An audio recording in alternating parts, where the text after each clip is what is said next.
देवादिदेव भगवान शंकर के अजीबो गरीब रूप देखकर गौरा की सहेलियां डर से सहम जाती हैं। गौरा की मां एक पल के लिए बेहोश हो जाती है। वे गौरा की शादी भगवान शंकर से करने के लिए मना कर देती हैं। नारद जब इस बात की खबर भोले शंकर को देते हैं तो वे इसमें अपना अपमान समझ और राजा कैलाश के महलों की चकाचौंध को देख अपने आप को गौरा का योग्य वर ना मानते हुए शादी का मंडप छोड़ कैलाश की तरफ प्रस्थान करते हैं।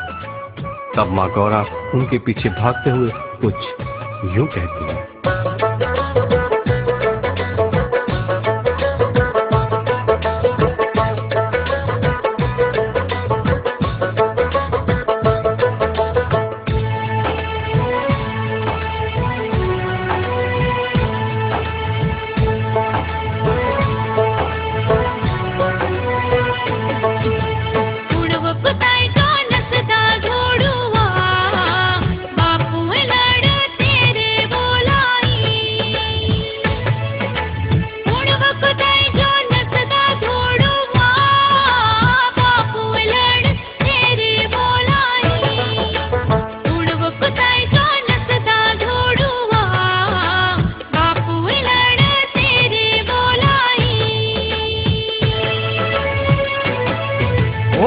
बल हुंदे मड़िया रे जोगी तू बल हुंदी राजे दी बेटी।